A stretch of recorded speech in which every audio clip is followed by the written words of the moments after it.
Bonjour à tous, dans cette vidéo on va voir le système qui va faire exploser votre chiffre d'affaires sur internet en 2022. Cette vidéo fait partie d'une série de 3 vidéos dans lesquelles on va parler de comment réussir son business sur internet, comment une fois qu'il est déjà lancé, comment faire en sorte qu'il se développe et qu'il génère vraiment du chiffre d'affaires, et on va partir de la vue la plus large dans cette vidéo jusqu'à une vue beaucoup plus fine dans la 3e vidéo. Donc regardez bien les 3 vidéos dans l'ordre de préférence parce que ça vous aidera à comprendre les différentes choses dont on va parler, les différentes histoires que je vais partager avec vous, et vous allez voir vraiment la progression qu'il va y avoir à travers ces 3 vidéos. Ce système, je vous le dévoile tout de suite, c'est le système AOC. Alors non, ce n'est pas le système d'appellation d'origine contrôlée, c'est le système... pas tout de suite. Je vais vous détailler ça dans cette vidéo. On va reprendre la signification de chacune de ces lettres une à une et vous allez voir comment ce système se construit, et finalement vous verrez que le but c'est pas forcément d'avoir une technique supplémentaire qui marche aujourd'hui, qui ne marchait pas hier et qui ne marchera plus demain parce qu'il y aura des nouveautés. C'est d'avoir vraiment un système qui soit stable et qui soit stable sur des années et des années pour que vous puissiez construire une croissance avec votre entreprise et pas juste des pics d'activité à des moments donnés parce que vous aurez trouvé les bonnes techniques à des moments donnés. Nous, ce qu'on veut, ce n'est pas juste des techniques, c'est vraiment des fondamentaux, des choses qui vont rester, sur lesquelles vous allez pouvoir vous appuyer pour avoir une croissance sur le long terme.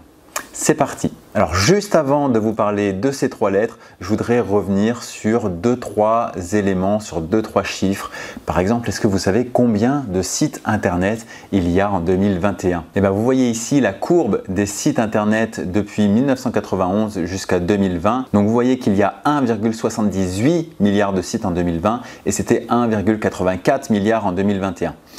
On voit que Google a été créé en 1998. J'ai eu la chance personnellement de créer mon tout premier site en 1999. Donc sur la courbe, ça n'apparaît même pas tellement il y avait peu de sites à ce moment-là. En réalité, quand Google a été créé en 1998, il y avait 2 millions de sites. On est passé donc de 2 millions à presque 2 milliards de sites. C'est une croissance extraordinaire. Et forcément, c'était beaucoup plus facile d'être visible il y a 20 ans par rapport à aujourd'hui. C'est une évidence. Mais pour autant, on va voir dans cette vidéo comment on peut tirer notre épingle du jeu aujourd'hui par rapport à la visibilité d'une part, mais pas seulement. Vous allez voir qu'on va faire un tour vraiment complet de comment être visible en ligne. Toujours selon des études, il y a 66% des TPE-PME qui ont un site internet aujourd'hui. Et parmi eux, 92% considèrent que leur présence en ligne est indispensable à leur activité aujourd'hui. On l'a vu tout à l'heure sur le nombre de sites qui ont été créés depuis 1991. Il y a des grands acteurs qui sont arrivés au fur et à mesure, donc notamment Google en 1998, Facebook en 2005, Instagram en 2010, etc. etc.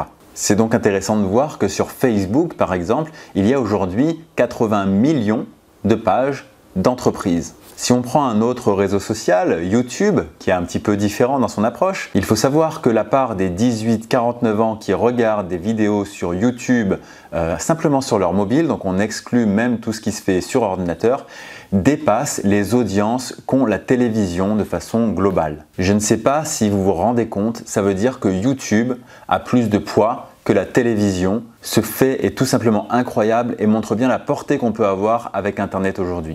La télévision, c'est quelque chose d'inaccessible, hormis pour les grandes marques, alors qu'Internet, c'est accessible à monsieur et madame tout le monde, qu'on soit particulier, qu'on ait une grosse entreprise ou qu'on ait une petite entreprise. Et c'est pas fini parce qu'il faut savoir que les moteurs de recherche, et principalement Google, on va pas le cacher, génèrent 300 fois plus de visites sur les sites de contenu que tous les réseaux sociaux mis ensemble. Et YouTube est compris dans les réseaux sociaux. Une dernière statistique pour vous montrer l'ampleur que peut avoir tout ça, c'est le SEO qui est 6 fois plus efficace que le SEA. Le SEA, ça reprend tout ce qui est publicité en fait, et le SEO, c'est tout ce qui est organique, les recherches qui sont faites directement par les gens sans qu'on ait eu besoin de leur mettre de la pub sous les yeux par exemple. Alors vous voyez que tout ce que je viens de dire, ça peut converger vers une information qui est qu'il faut être présent sur Internet, et que là où il faut être le plus présent, c'est peut-être bien en SEO, donc sur Google, sur les moteurs de recherche. Mais même si je suis référenceur et que j'aurai beaucoup de plaisir à vous dire oui c'est vrai, vous pouvez oublier tout le reste et vous pouvez vous concentrer sur le SEO, c'est pas tout à fait vrai et on va voir pourquoi dans cette vidéo. Tout d'abord, il faut bien comprendre qu'aujourd'hui, il faut penser multicanal. C'est-à-dire que les gens ne vont pas prendre une décision après avoir vu un site une première fois et puis c'est tout. Ce serait beaucoup trop simple. Non, aujourd'hui, ils vont regarder une information, puis ils vont la valider autrement, etc. etc. C'est-à-dire que peut-être qu'ils vont vous découvrir via une pub, après ils vont faire des recherches sur leurs problématiques et ils vont vous découvrir en SEO, après ils vont aller voir sur vos réseaux sociaux si vous êtes actif, qui vous recommande, etc. Donc finalement, l'internaute va passer par plusieurs canaux avant de prendre une décision d'achat par exemple. Donc oui, bien sûr, le SEO est un outil extrêmement puissant, mais il ne faut jamais mettre tous ses œufs dans le même panier. Donc le conseil, c'est d'aller chercher les différents canaux qui sont utiles à votre activité. Et là, on touche également quelque chose d'important du doigt, c'est qu'il faut faire vraiment du sur-mesure. Le SEO peut être le premier canal à aller explorer pour une entreprise et peut-être le dernier pour une autre. Ça va dépendre de quelle est votre audience, ça va dépendre de comment ils recherchent les informations qui vont les conduire à l'achat, ça dépend de vos produits, ça dépend vraiment de beaucoup de choses et il faut faire une stratégie sur mesure pour chaque business. Donc bien sûr, dans cette vidéo, je vais vous donner des éléments qui vont vous permettre de vous rendre compte si le SEO est fait pour vous, ou si c'est plutôt Facebook, ou si c'est plutôt YouTube, ou si c'est plutôt la publicité. Voilà. Le but, c'est pas de faire des généralités, c'est que vous puissiez vous rendre compte de la case quelque part dans laquelle vous êtes et de quels sont les leviers qu'il faut que vous activiez pour créer votre réussite en 2022 à travers le business web et à travers votre présence sur Internet. Là, vous voyez qu'on parle beaucoup d'acquisition de trafic. Acquisition, ça commence par quelle lettre? Ça commence par la lettre A. Et notre sigle AOC, notre système, commence également par la lettre A. Donc ce A signifie tout simplement acquisition. Pour n'importe quel business, il est important d'avoir de l'acquisition de trafic, c'est-à-dire de se faire découvrir par de nouvelles personnes. Et je les ai cités, il y a plusieurs moyens pour y arriver. On va les reprendre tous ensemble. Il y a les moteurs de recherche, donc SEO. Il y a la publicité payante, que ce soit sur Google, sur les réseaux sociaux, sur les médias en ligne directement. Il y a les réseaux sociaux, parmi lesquels on peut compter les réseaux habituels comme Facebook, Instagram, LinkedIn, TikTok, etc. mais également les plateformes de contenu telles que YouTube. On a donc globalement 3 grands piliers d'acquisition de trafic et il va falloir voir comment vous allez pouvoir tirer parti de chacun de ces leviers. Comme on l'a dit tout à l'heure, on va essayer de ne pas miser tout sur un levier, on va essayer d'en avoir à minima 2 pour que les deux soient complémentaires et on va réfléchir surtout à ce que ce soit logique par rapport à votre produit, par rapport à votre audience et par rapport à la stratégie globale de visibilité que vous allez vouloir mettre en place sur Internet. Mais ce premier point, c'est vraiment le point indispensable parce que si vous ne faites pas d'acquisition, ça voudra dire simplement que vous ne serez pas vu. Et donc, comment vous voulez vendre quelque chose à quelqu'un qui ne vous voit pas? C'est tout simplement impossible.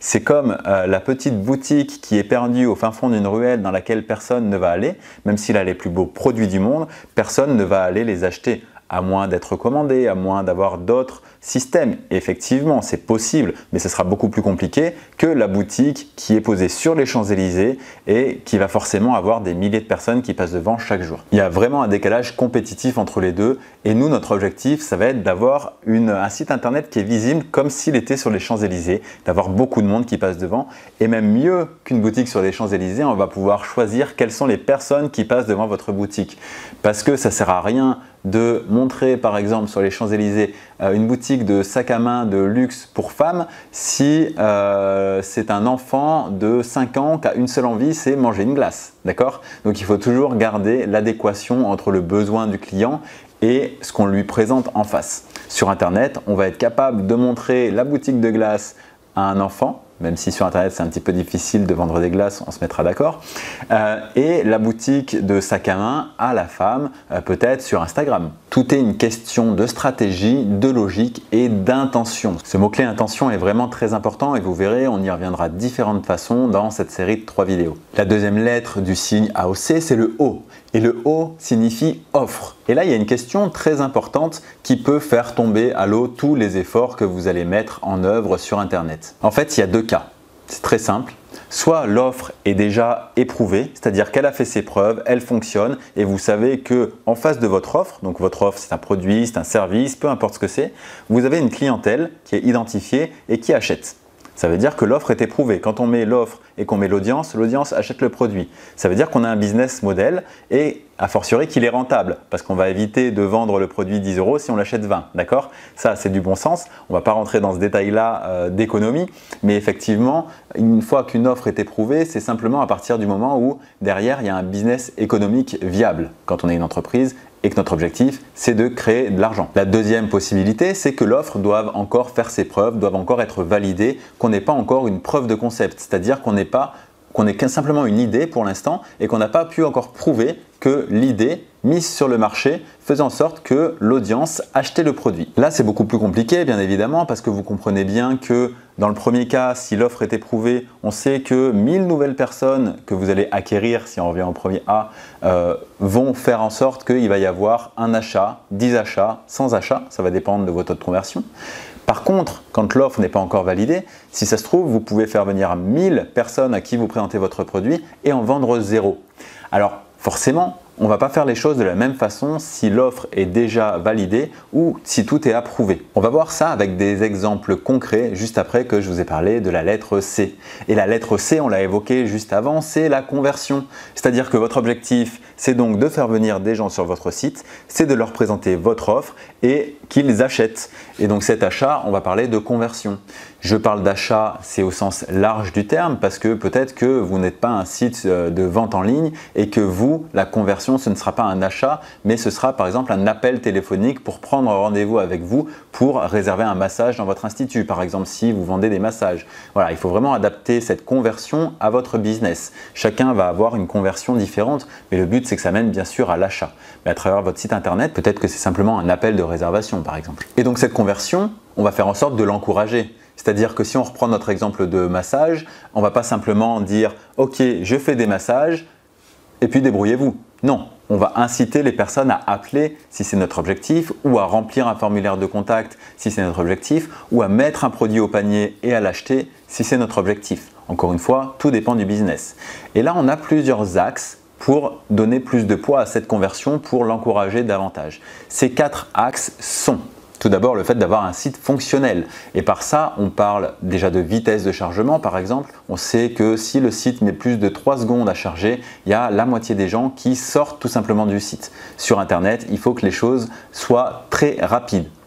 On parle également d'ergonomie. Il faut que le site soit facile à comprendre, sur lequel l'internaute puisse naviguer facilement. S'il ne comprend pas comment ça marche, où il faut cliquer pour aller voir telle information, il ne finira jamais par acheter. Donc il faut vraiment lui simplifier la vie pour lui montrer ce qu'il vient voir de façon facile, rapide et qu'il puisse changer facilement peut-être la catégorie dans laquelle il est ou la couleur d'un produit ou des choses auxquelles il s'attend de pouvoir faire des modifications facilement pour pouvoir concrétiser son achat le plus facilement possible. Le deuxième point, c'est qu'il faut un message qui soit adapté à la cible.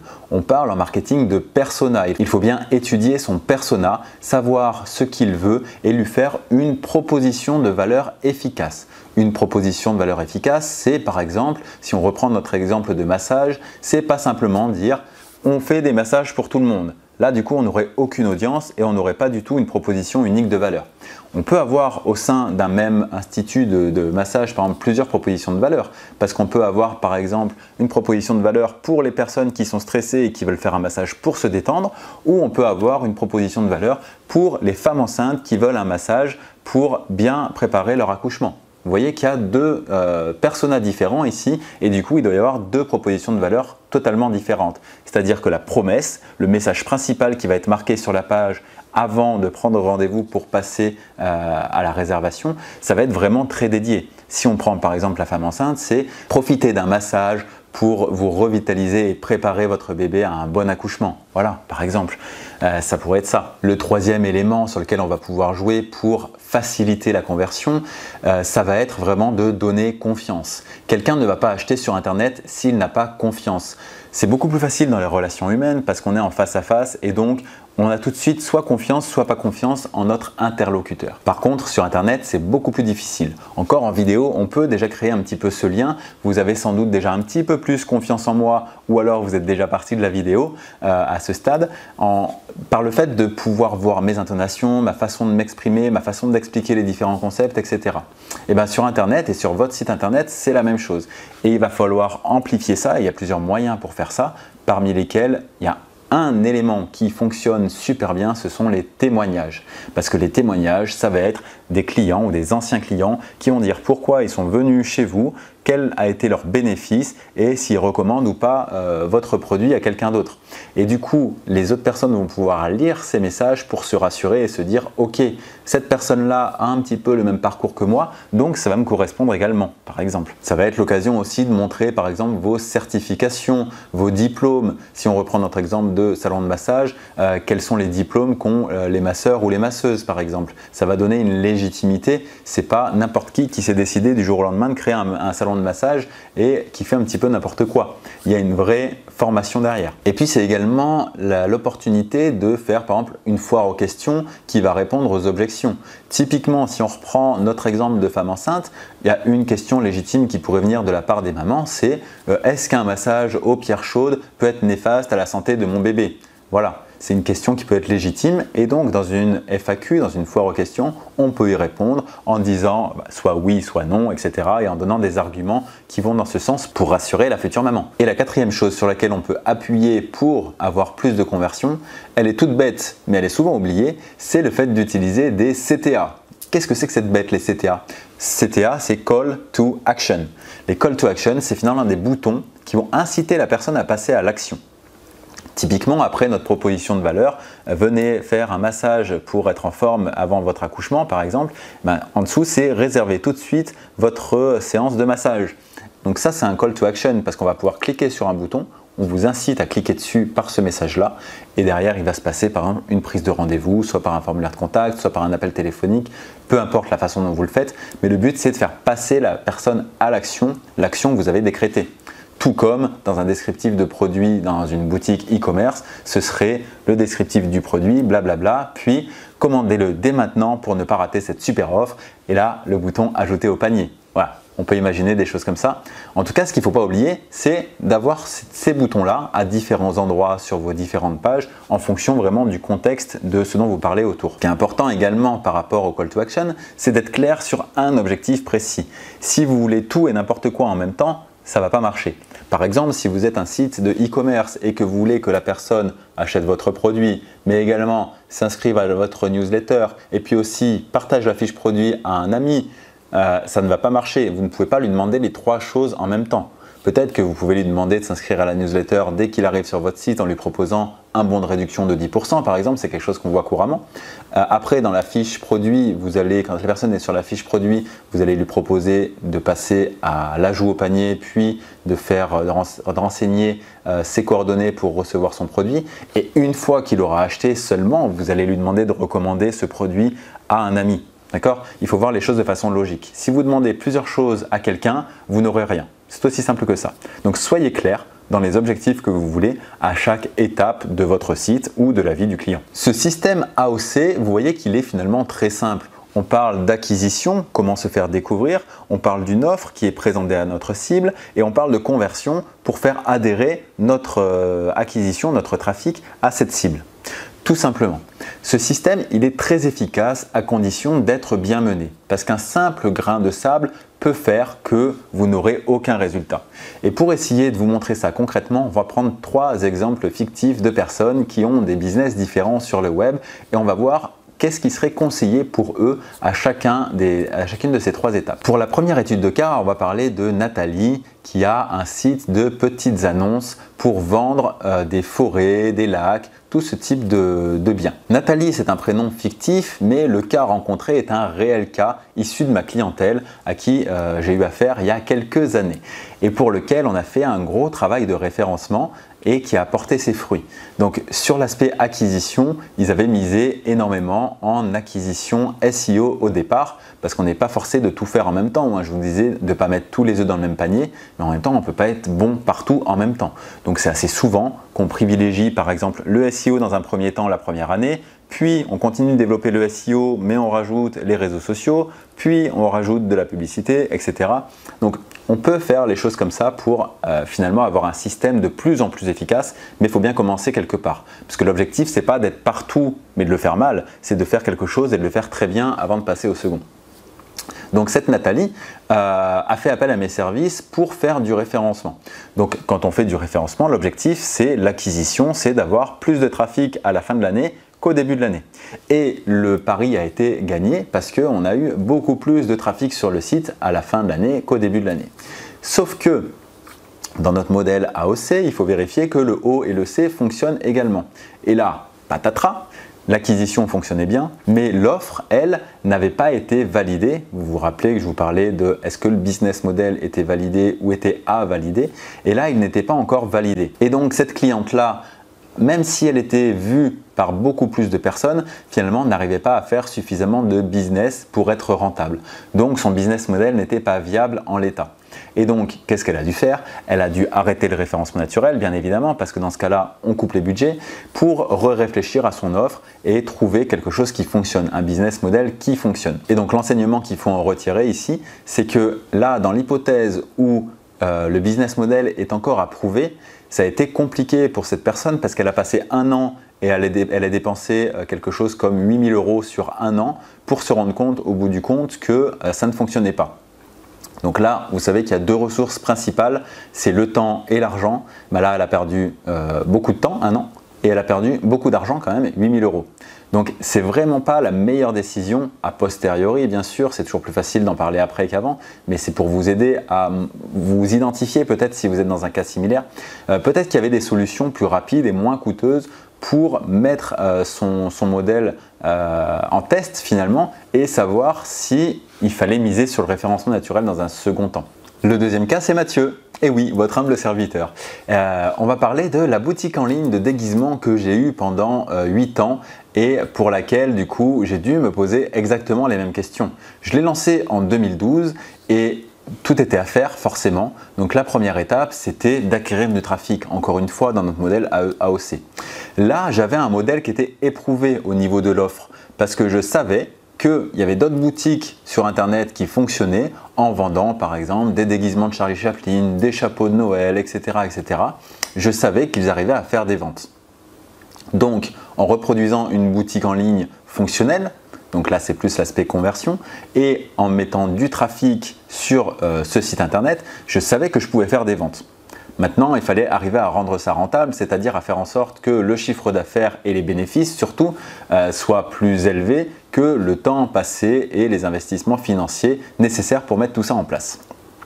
Bon, déjà c'était moins risqué peut-être que notre précédente personne Nathalie. Donc Mathieu, ce qu'il a fait, c'est que en bon référenceur qu'il était, il a misé beaucoup sur le référencement naturel. Mais pas seulement parce qu'il savait à ce moment-là que ce qui le frustrait d'ailleurs en travaillant pour d'autres clients, c'est que des fois les clients ne faisaient que du référencement naturel et ça aurait été intéressant de mettre plein d'autres choses en place autour pour soutenir les efforts faits en référencement naturel et avoir beaucoup plus de résultats cumulés.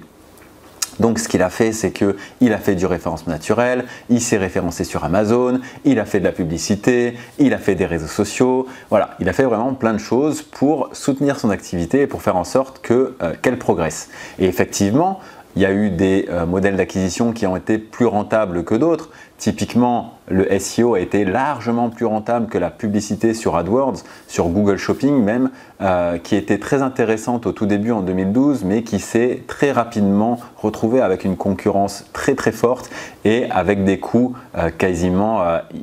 c'était vraiment difficile de faire de la marge derrière avec ce système de Google Shopping, vu la concurrence en place et les acteurs présents sur le marché. Donc ça, c'est un élément également très important de comprendre quelle est la concurrence en place et quelle est votre force ou votre faiblesse par rapport à ces concurrents-là. Donc au niveau de l'acquisition, tout allait bien pour Mathieu. Au niveau de l'offre, ça a fonctionné finalement, le système était rentable, donc ça c'est top. Et en termes de conversion, c'est là également qu'il a fallu mettre des choses en place et les améliorer au fil du temps. Parce que la toute première version de la boutique n'était pas la plus performante, donc après de multiples modifications et améliorations, le but c'était de faire en sorte qu'il y ait davantage de conversion de vente. Donc par exemple, ça passait par l'amélioration du tunnel d'achat. C'est-à-dire après qu'on ait renseigné le panier et qu'on veut passer à l'achat, il y a tout un tas de coordonnées à laisser. Le but c'était de simplifier la vie à l'utilisateur. Et en faisant ça, il y a eu moyen d'augmenter drastiquement le taux de conversion par exemple. Bref, les deux éléments finalement de développement qu'avait Mathieu par la suite, c'est pourquoi pas travailler sur son offre, c'est-à-dire avec son fournisseur pour baisser les prix et faire des choses comme ça. Typiquement ce qu'on avait fait avec les bonnets de Noël où on était le principal fournisseur français à chaque Noël, donc on avait des prix à l'achat qui étaient plus intéressants que les concurrents étant donné les volumes qu'on faisait. Donc ça veut dire c'est au niveau de l'offre, mais au niveau de l'acquisition finalement plus il y avait de personnes qui arrivaient sur le site, plus on vendait. Vu que le système était comme ça, on savait que toutes les 100 personnes qui venaient, il y en a 2 qui achetaient par exemple. Et au niveau de la conversion, le but c'était d'augmenter ça, de faire en sorte que peut-être plutôt qu'il n'y en ait que 2 qui achètent tous les 100, il y en ait peut-être 3. Ou faire en sorte qu'il y ait de la fidélité qui se mette en place et qu'une personne, plutôt que d'acheter une fois tous les 2 ans, achète une fois par an ou 2 fois par an. Voilà. Donc, il y avait vraiment beaucoup d'éléments pour développer ça, mais la machine était lancée et tout montrait que c'était dans la bonne direction.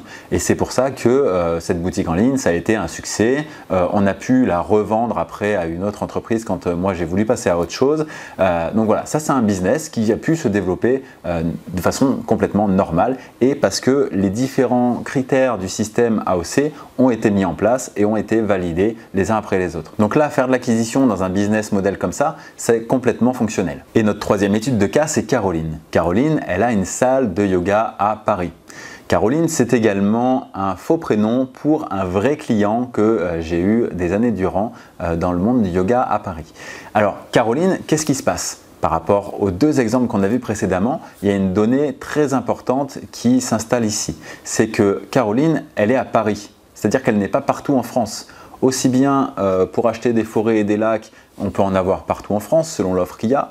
Aussi bien des déguisements de Charlie Chaplin, on peut en acheter qu'on soit à Lille, à Marseille ou à Nantes.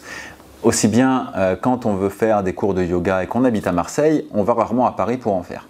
Donc ça veut dire qu'il faut trouver une clientèle et donc faire de l'acquisition sur une zone géographique plus restreinte et bien définie. Donc là, Caroline, quand elle lance son site sur internet pour être plus visible et développer son activité, elle a déjà ses cours en physique dans sa salle et elle sait très bien qu'elle est déjà rentable, que son business model fonctionne parce que elle vend des cours, elle a des gens qui viennent à ses cours. Si elle a des coachs, elle sait qu'elle peut les payer et que ce qu'elle gagne en chiffre d'affaires par ses adhérents couvre ses frais. Donc voilà, on part du principe que tout ça c'est OK. Donc en termes d'acquisition, Caroline, elle peut mettre plein de choses en place, que ce soit par le référencement naturel, par la publicité, par les réseaux sociaux. On ne va pas revenir en détail là-dessus, c'est le même process que ce qu'on a vu précédemment. Donc il n'y a rien de nouveau à ce niveau-là, si ce n'est que ça doit être géolocalisé, qu'il faut que ce soit des gens qui soient proches de Paris qui fassent ces recherches-là. Mais ça, on le détaillera dans une prochaine vidéo, ce process-là et comment faire attention de ne pas se tromper justement là-dedans. Et par rapport à ça, il y a un autre élément, c'est que la personne qui vient sur le site internet et qui va finalement s'inscrire peut-être dans la salle de Caroline ne va peut-être pas le faire en ligne. Parce que certainement que tout se fait en présentiel ou en tout cas en grande majorité. Donc là, c'est beaucoup plus difficile de savoir finalement quelle est la rentabilité du site internet par rapport au simple fait qu'elle existe physiquement dans une salle dans laquelle les gens peuvent se déplacer. Parce que peut-être que les gens vont venir à la salle pour s'inscrire alors même que c'est le site qui les aura convaincus. Mais ça, on ne peut pas le mesurer de façon exacte. Donc c'est beaucoup plus difficile d'un point de vue conversion d'avoir les bons outils de mesure, on va dire. Mais c'est justement le boulot de soit le référenceur, soit le conseiller marketing, soit également bien sûr du dirigeant, donc là de Caroline, d'essayer de trouver l'élément mesurable le plus concret, le plus directement lié à ses ventes derrière. Donc là pour Caroline par exemple, ça pourrait être mettre en place un système de réservation d'appel téléphonique pour qualifier une demande et lui donner un rendez-vous au club pour la faire venir faire une première séance d'essai de yoga par exemple. Et donc là, on pourrait qualifier directement la personne qui nous appelle avec le formulaire de contact mis sur le site et du coup, sa réelle inscription derrière ou pas. Donc c'est beaucoup plus facile comme ça de vérifier s'il y a réellement ou pas une vente liée au site internet. Mais dans son cas, voilà, tous les canaux d'acquisition sont valables et finalement, tous les éléments de conversion qui vont nous permettre d'améliorer cette prise de rendez-vous téléphonique sont valables également. Donc on voit que c'est quand même beaucoup lié au fait que oui ou non notre business model est rentable ou pas. Et que s'il n'est pas encore rentable, il faut essayer de le prouver le plus vite possible et en dépensant le moins d'argent possible. Donc on va se tourner vers des actions qui vont avoir des répercussions rapides comme la publicité par exemple et non pas vers des canaux d'acquisition qui sont très longs comme le SEO par exemple dans lequel il faut être sûr à ce moment-là que notre modèle fonctionne. Dans la pratique, Pour savoir où vous en êtes exactement, vous n'avez que 3 questions à vous poser et je vais vous les récapituler ici. La première, c'est « Ai-je déjà vendu mes produits ou services dans la vraie vie ?» comme Caroline par exemple à travers sa salle, et pourquoi pas sur le web. Quelle est votre réponse à ça? Si elle est oui aux deux, c'est magique, parce que ça veut dire que vous avez un business model rentable. Si c'est non à l'un, il va peut-être falloir être un petit peu vigilant et prouver votre business model sur le web. Parce qu'on a déjà vu aussi des business models qui fonctionnaient dans la vie réelle et qui ne fonctionnent pas sur le web. Donc pour faire cette transition numérique, il faut être sûr de mettre les bonnes choses en place.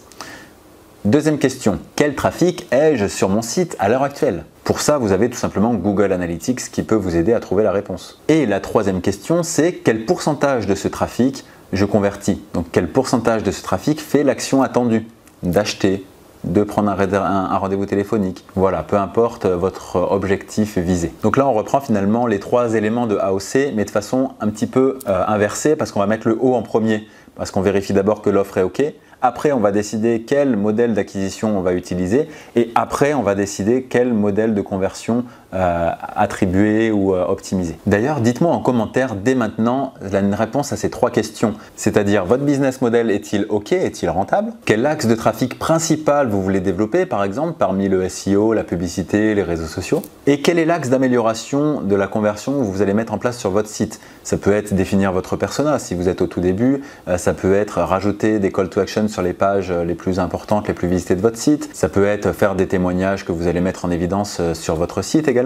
Donnez-moi la principale que vous allez mettre en place. Dans la deuxième vidéo de la série, on va s'attarder de façon plus précise sur le volet acquisition et on va voir 3 petites habitudes quotidiennes qui peuvent complètement faire la différence entre l'échec ou la réussite. On prendra les cas de 2 personnes différentes et vous allez voir à quel point une petite différence peut faire des grandes modifications dans les résultats que vous allez atteindre ou pas.